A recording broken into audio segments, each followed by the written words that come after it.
തീകോരിയിടുന്ന ചൂടിനെ തോൽപ്പിക്കണം. ഒപ്പം തീ പാറുന്ന പോരാട്ടത്തിലൂടെ എതിരാളികളെ തോൽപ്പിക്കണം. പാലക്കാടൻ കാറ്റിന്റെ ചൂടുപോലെ ചൂടേറിയ പ്രചരണവുമായി സ്ഥാനാർത്ഥികൾ സജീവമായപ്പോൾ ചുവരെഴുത്ത് ഉൾപ്പെടെയുള്ള പ്രചരണം സജീവമാക്കി പ്രവർത്തകരും. ലോക്സഭാ തെരഞ്ഞെടുപ്പ് സ്പെഷ്യൽ റിപ്പോർട്ട് കാണാം.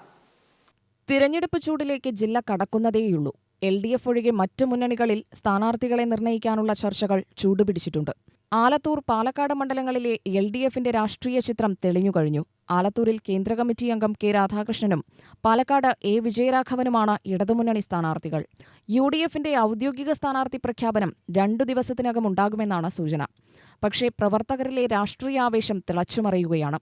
ചുവരെഴുത്തുകളും സമൂഹമാധ്യമ പ്രചാരണങ്ങളുമായി പ്രവർത്തകർ സജീവമായി തുടങ്ങി. ഇടതുമുന്നണി സ്ഥാനാർത്ഥികൾക്കായി ഇതിനോടകം മണ്ഡലങ്ങളിലെ വിവിധയിടങ്ങളിൽ ചുവരെഴുത്ത് പൂർത്തിയാക്കി കഴിഞ്ഞു.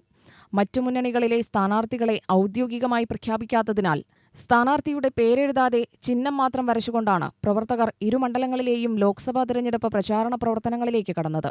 നേരത്തെ തന്നെ പാർട്ടിയുടെ അടയാളങ്ങളും മറ്റും വരച്ചുവെച്ചാൽ മറ്റു പാർട്ടിക്കാർ എത്തുന്നതിനു മുൻപ് തന്നെ കളം നിറയ്ക്കാമല്ലോ എന്നതാണ് നേരത്തെ പ്രചാരണം തുടങ്ങാനുള്ള കാരണമായി പറയുന്നത്. ഔദ്യോഗിക സ്ഥാനാർത്ഥി പ്രഖ്യാപനം വരുമ്പോഴേക്കും മുന്നണികൾ പ്രചാരണത്തിന്റെ ആദ്യഘട്ടം പിന്നിട്ടിട്ടുണ്ടാകും. നിലവിലുള്ള MP-മാരെ തന്നെ അതത് മണ്ഡലങ്ങളിൽ നിലനിർത്തണമെന്ന കോൺഗ്രസ് നിലപാട് നിലനിൽക്കെ ആലത്തൂരിൽ രമ്യ ഹരിദാസിന് ഒരു ഊഴം കൂടി ലഭിക്കുമെന്നാണ് സൂചന. പാലക്കാട് ലോക്സഭാ മണ്ഡലത്തിൽ കഴിഞ്ഞ തവണ ഉജ്ജ്വല വിജയം നേടിക്കൊടുത്ത VK ശ്രീകണ്ഠൻ തന്നെയായിരിക്കും UDF സ്ഥാനാർത്ഥി. ഔദ്യോഗിക പ്രഖ്യാപനത്തിനു മുൻപേ ഇരുവർക്കുമായി പ്രവർത്തകർ ചുവരെഴുതുന്നത് വിവാദമാകുന്നുണ്ട്. പാലക്കാട് മണ്ഡലത്തിൽ ശക്തനായ സ്ഥാനാർത്ഥിയെ തേടിയ ഇടതുപക്ഷത്തുനിന്ന് CPM പൊളിറ്റ് ബ്യൂറോ അംഗം A വിജയരാഘവനാണ് നറുക്കുവീണത്. കഴിഞ്ഞ തവണ 2 ലക്ഷത്തിലേറെ വോട്ടുകൾ നേടി പാലക്കാട് ശക്തമായ സാന്നിധ്യമറിയിച്ച BJP സംസ്ഥാന ജനറൽ സെക്രട്ടറി C കൃഷ്ണകുമാർ തന്നെയാകും ഇത്തവണയും BJP സ്ഥാനാർത്ഥിയെന്നാണ് സൂചന. ആലത്തൂരിൽ BJP സ്ഥാനാർത്ഥിയെക്കുറിച്ച് സൂചനകളില്ല. മറ്റു മുന്നണികളും സ്ഥാനാർത്ഥികളെ ഔദ്യോഗികമായി പ്രഖ്യാപിച്ചു കഴിഞ്ഞാൽ വേനൽ ചൂടിനൊപ്പം മണ്ഡലങ്ങൾ പൂർണ്ണമായും തെരഞ്ഞെടുപ്പ് ചൂടിലേക്കെത്തും. നെന്മാറ ഏരിയയിൽ CPMന്റെ പ്രചരണം ശക്തമായി തുടരുകയാണെന്ന് CPM area secretary K Preman പറഞ്ഞു. ഈ നാട്ടിലെ ജനങ്ങൾക്കിടയിൽ പകരം വയ്ക്കാനില്ലാത്ത വിധത്തിലുള്ള ജനമുന്നേറ്റവും സാമൂഹ്യക്ഷേമവും ജനക്ഷേമ പ്രവർത്തനങ്ങളുമായി അറിയപ്പെടുന്ന സഖാവ് എന്നുള്ള നിലയിലേക്ക് സഖാവിനെ വീണ്ടും ഒരു പരിചയപ്പെടുത്തലിൻ്റെയോ ആമുഖത്തിൻ്റെയോ ആവശ്യമില്ല എന്ന് ഞങ്ങൾക്കറിയാം. സഖാവ് K രാധാകൃഷ്ണൻ്റെ സ്ഥാനാർത്ഥിത്വത്തോടുകൂടി ആലത്തൂർ പാർലമെൻറ്റ് മണ്ഡലവും അതിൻ്റെ ഭാഗമായി നെന്മാറ മണ്ഡലവും ഓരോ പ്രദേശങ്ങളും ഓരോ ബൂത്തുകളിലും ജനങ്ങൾ വലിയ ആവേശത്തോടുകൂടിയാണ് സഖാവിൻ്റെ സ്ഥാനാർത്ഥിത്വത്തെ സ്വീകരിച്ചിരിക്കുന്നത്. അതുകൊണ്ട് തന്നെ തിളക്കം മാർന്ന ഉജ്ജ്വലമായ വിജയത്തിന് വേണ്ടിയുള്ള എല്ലാ തയ്യാറെടുപ്പുകളും പാർട്ടിയുടെ ഘടകങ്ങൾ, തെരഞ്ഞെടുപ്പ് ലോക്കൽ കമ്മിറ്റികൾ, ബൂത്ത് കമ്മിറ്റികൾ നടത്തിക്കൊണ്ടിരിക്കുന്നു.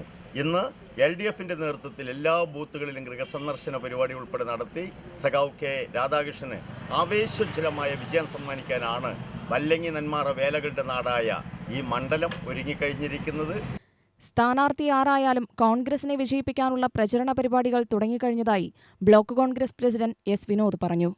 കഴിഞ്ഞ 5 വർഷക്കാലത്തെ ഈ പാർലമെന്ററി മണ്ഡലത്തിനകത്ത് നടപ്പിലാക്കിയിട്ടുള്ള വികസന പ്രവർത്തനങ്ങൾ ഉയർത്തിക്കാണിച്ചുകൊണ്ട് തന്നെ UDF ഇത്തവണ വോട്ട് വാങ്ങിക്കും.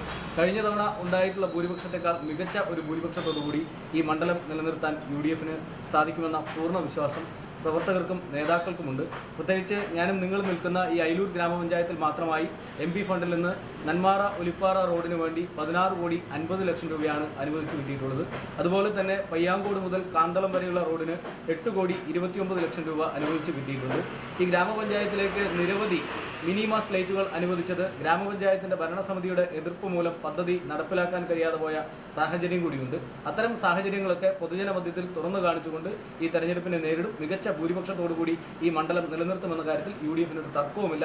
സ്ഥാനാർത്ഥി പ്രഖ്യാപനം, ഔദ്യോഗികമായ പ്രഖ്യാപനം 2 ദിവസത്തിനകം ഉണ്ടാവും. അതുകൊണ്ട് തന്നെ ഇപ്പോൾ UDFന്റെ പ്രവർത്തകരെല്ലാം തന്നെ മതിലുകൾ ബുക്ക് ചെയ്യുന്ന പോസ്റ്ററുകളൊക്കെ തയ്യാറാക്കുന്ന തിരക്കിലാണ്.